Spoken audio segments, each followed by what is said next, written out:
अस्सलाम वालेकुम, welcome to my आसान अकाउंटिंग चैनल। और today's topic is adjusting trial balance. सबसे पहले एडजस्टिंग एंट्रीज़ मेरी लास्ट वीडियो में भी मैंने डाल दी थी। अब उसी एंट्रीज से रिलेटेड हमने बनाना था एडजस्टेड ट्रायल बैलेंस।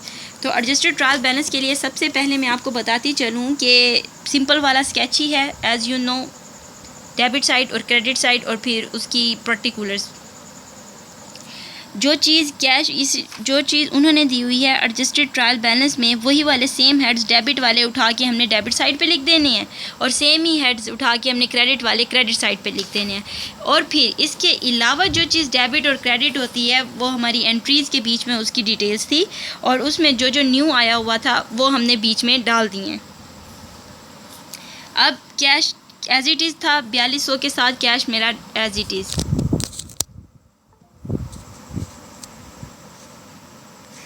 उसके बाद प्रीपेड इंश्योरेंस है। प्रीपेड इंश्योरेंस 1480 डेबिट बैलेंस है और प्रीपेड इंश्योरेंस हमारे पास फर्स्ट एंट्री में ही 1240 के साथ क्रेडिट बैलेंस के साथ आया। तो प्रीपेड इंश्योरेंस में 1480 माइनस 1240 जो आंसर आएगा वो हमने डेबिट में लिख देना है 240। उसके बाद आता है शॉप सप्लाइजेज। शॉप सप्लाइजेज का एक्चुअल बैलेंस था 990 वाला। ट्रांजैक्शन हमने की थी इसकी 780 के साथ। अब शॉप सप्लाइजेज डेबिट बैलेंस आएगा 210 के साथ। Shop supplies debit balance 210। उसके बाद हमारे पास आता है शॉप इक्विपमेंट। शॉप इक्विपमेंट 3860 के साथ है।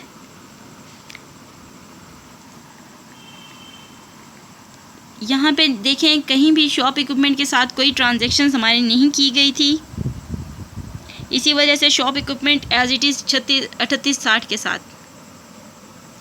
उसके बाद बिल्डिंग का बैलेंस है 57,500 एज इट इज़। मैंने बिल्डिंग का बैलेंस 57,500 मेंशन कर दिया है। उसके बाद आता है अकोमोलेटिव डेप्रिसिएशन बिल्डिंग है जो कि है लैंड 55,000 के साथ। हमने सिंपल लैंड डाल दी है 55,000 के साथ। उसके बाद अनअर्न रेंट। उसके बाद जो हमारे पास बैलेंस आ रहा है वो है लॉन्ग टर्म अनअर्न रेंट है जो कि अभी। अच्छा, एक और पॉइंट मैं आपको बताती जाऊँ, जो स्टार्स वाले हैं इसका मतलब ये था कि जिन के अगेंस्ट ना मेरी जनरल एंट्रीज एडजस्टिंग एंट्रीज मैंने की हुई थी ना, ये स्टार वाले वो हैं, तो इसका मतलब ये है कि इसमें चेंजेस हुई हैं वैल्यूज़ में।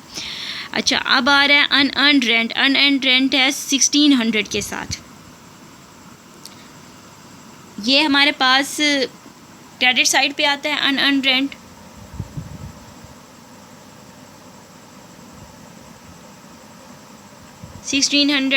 इसकी एंट्री में से 800 का अनअर्न रेंट जो है पर हमारा क्रेडिट हो रहा था। यहाँ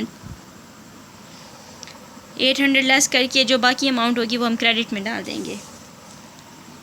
उसके बाद अनअर्न रेंट के बाद लॉन्ग टर्म नोट्स पेएबल है हमारे पास 50,000 के साथ। लॉन्ग टर्म नोट्स पेएबल हम एज इट इज़ उठा के डाल देंगे 50,000 के साथ।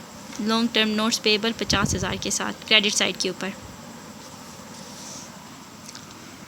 उसके बाद कैपिटल है हमारा 49,860 रुपये के साथ। इसमें कोई चेंजेस नहीं हुई, इसलिए कैपिटल हमारा एज इट इज़ हम डाल देंगे 49,860 के साथ बेलाज कैपिटल। उसके बाद रेंट अर्नड है जो कि हम अर्न कर चुके हैं, वो है 2400 के साथ।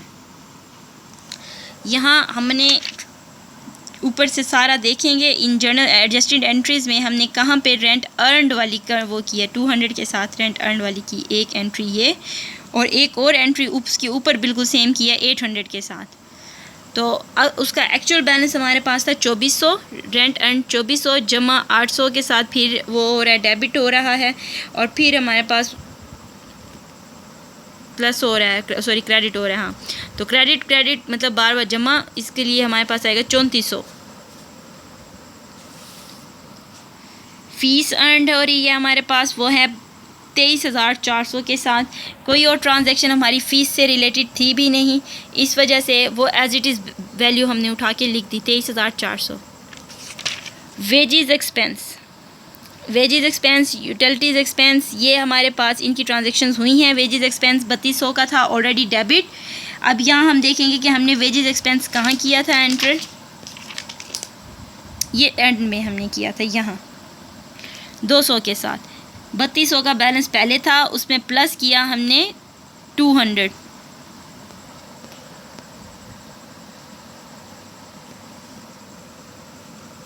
और प्लस वेजेस एक्सपेंस डेबिट 3600 के साथ, सॉरी 200 नहीं 400, वेजेस एक्सपेंस की थी 400 के साथ एंट्री। हाँ जी। उसके बाद यूटिलिटीज़ एक्सपेंस हैं, यूटिलिटी एक्सपेंस 690 के साथ हैं। कोई और हमारे पास जो एडजस्टिंग एंट्रीज़ में कहीं भी यूटिलिटीज़ एक्सपेंस नहीं आया हुआ, इसलिए वो एज इट इज़ उठा के हमने डाल दिए हैं। उसके बाद प्रॉपर्टी टैक्स एक्सपेंसेस हैं हमारे पास जो कि 600 के साथ हैं। यहाँ ट्रांजैक्शन में प्रॉपर्टी टैक्स एक्सपेंस लाजमी था, सेकंड लास्ट में देखिएगा प्लीज़।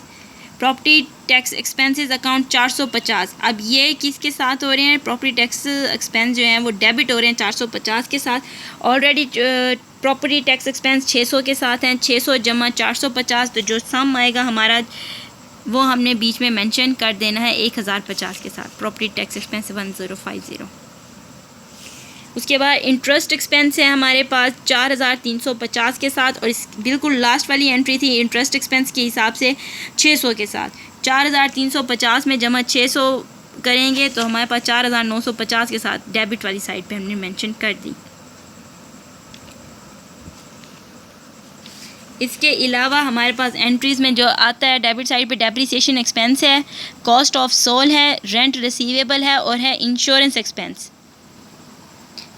ये हमने बीच में डाल दिए हैं। इसकी वैल्यूज़ एज इट इज़ उठा के लिखी है क्योंकि हमारे पास जो आ रही थी एडजस्टिंग एंट्रीज़ में 780 के साथ, रेंट रिसीवेबल हमारे पास 200 के साथ आया हुआ है और इंश्योरेंस एक्सपेंस 1240 के साथ आया हुआ है।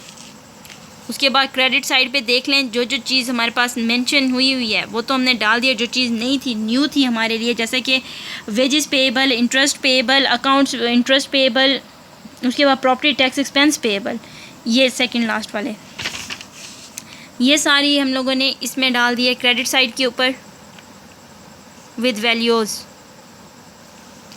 एट द एंड हमने इसका सम किया है तो 13,690 1,36,090 इधर डेबिट साइड पे, 1,36,090 क्रेडिट साइड के ऊपर।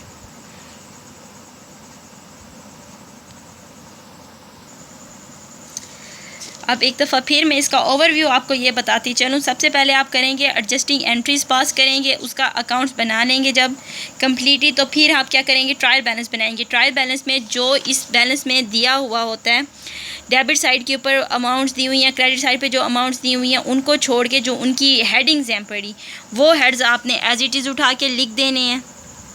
उसके बाद आप भले उसकी वैल्यूज़ अभी ना लिखें, आपने जो एडजस्टिंग एंट्रीज़ की हुई हैं ना उनकी वैल्यूज़ को देख लें एक दफ़ा, उन वैल्यूज़ में और जो हेड सेम मिलते जुलते हैं उनकी वैल्यूज़ को आपस में माइनस प्लस करके एडजस्टमेंट के साथ जो करना होता है वो करें। उसके बाद जो बाकी सेम अमाउंट्स हैं वो अकाउंट्स की सेम उठा के लिख दें बीच में। और उसके बाद फिर कोई अकाउंट्स ऐसे हैं जो बच गए हैं वो आपने बीच में डाल देने हैं और ये फिर आपका एडजस्टेड ट्रायल बैलेंस आ जाएगा। एक दफ़ा फिर इसको स्केच को देख लें, इसके आंसर्स को देख लें।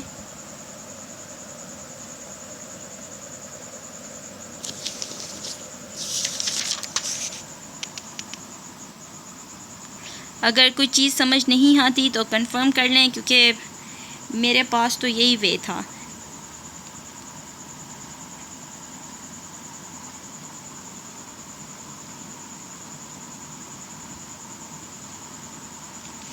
मज़ीद वीडियोस के लिए टच में रहिएगा, सब्सक्राइब कर दीजिएगा मेरा चैनल और फिर मैं आपको इसके रिलेटेड मज़ीद इनकम स्टेटमेंट और बैलेंस शीट्स का स्केच वगैरह आपको करवा दूँगी।